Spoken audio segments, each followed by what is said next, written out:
En aquel tiempo recorría Jesús Galilea, pues no quería andar por Judea, porque los judíos trataban de matarlo. Se acercaba la fiesta judía de las tiendas. Una vez que sus hermanos se hubieron marchado a la fiesta, entonces subió él también, no abiertamente, sino a escondidas. Entonces algunos que eran de Jerusalén dijeron: ¿no es este el que intentan matar?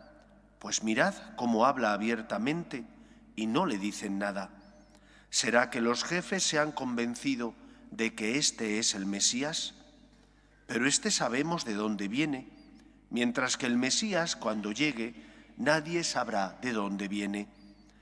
Entonces Jesús, mientras enseñaba en el templo, gritó: «A mí me conocéis y conocéis de dónde vengo. Sin embargo, yo no vengo por mi cuenta, sino que el verdadero es el que me envía. A ese vosotros no lo conocéis. Yo lo conozco porque procedo de él, y él me ha enviado». Entonces intentaban agarrarlo, pero nadie le pudo echar mano, porque todavía no había llegado su hora. Palabra del Señor. Los 3 años de vida pública de Cristo tienen como finalidad y principal cometido que el pueblo de Israel logre entender que Jesús es el cumplimiento de las promesas que Yahvé había realizado al pueblo de Israel. Él es el Mesías, es el Salvador del mundo. Hace milagros como expresión de la misericordia que siente en su corazón hacia la necesidad y la debilidad de los hombres. Hace milagros porque puede, es el Hijo del Todopoderoso, y porque esos milagros son expresión de su misericordia, pero también como una carta de presentación. Al hacer milagros, lógicamente, las personas que se benefician del mismo o que ven el milagro que ha realizado, se preguntan: ¿quién es este?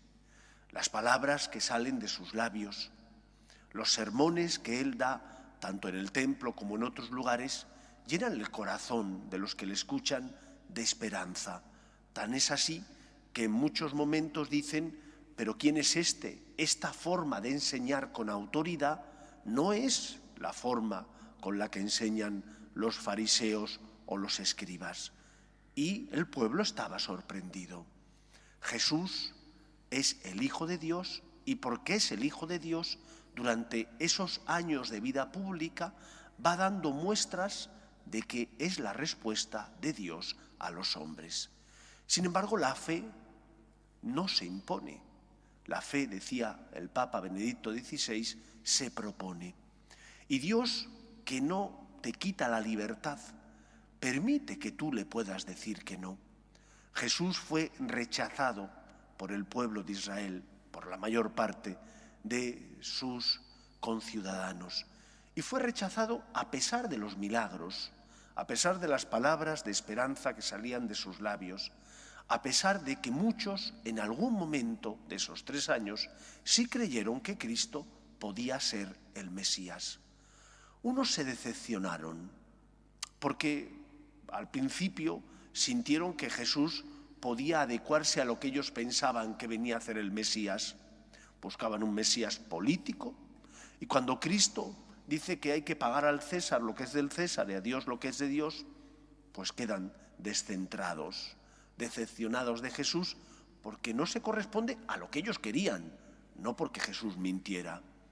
Otros buscaban un Mesías que no les complicara la vida, un Mesías que, como respuesta al deseo que ellos tenían de santidad, les regalara la salvación, pero sin exigirle más. Y cuando Jesús exige que tienen que poner la otra mejilla, que no basta con la ley del mínimo, del cumplimiento, sino que tienen que aspirar a amar en todo momento y circunstancia, cuando Jesús les pide más, pues dicen que ese Mesías es demasiado para ellos. Y por lo tanto, tanto unos como otros estaban decepcionados de Cristo, pero tenían razones para creer en Jesús.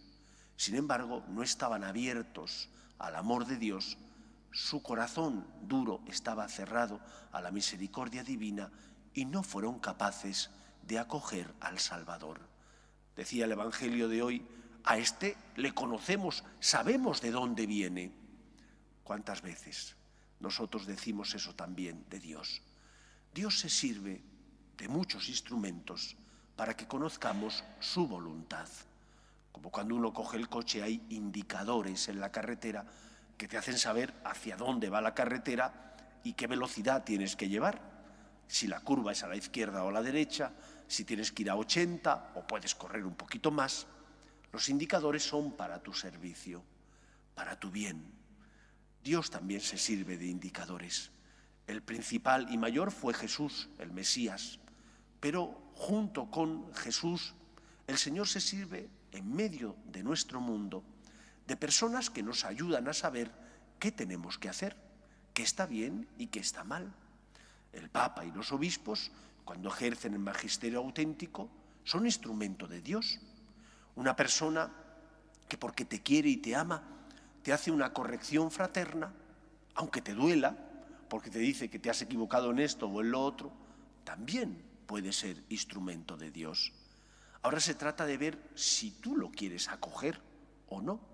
Si no quieres pagar el precio de hacer la voluntad de Dios porque te resulta incómodo lo que te pide el Señor o porque te parece excesivo el sacrificio y el esfuerzo que el Señor te dice que tienes que hacer.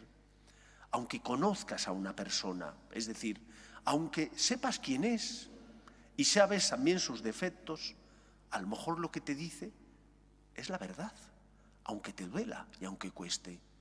Creo que no hay mejor manera de preparar nuestro corazón para celebrar la Pascua, el paso de la esclavitud a la liberación que Cristo nos trae, que dejarnos guiar por Él y dejar que los indicadores que el Señor ha puesto en nuestra vida y que nos indican hacia dónde tenemos que ir, cómo tenemos que comportarnos, pues hagamos caso al Señor.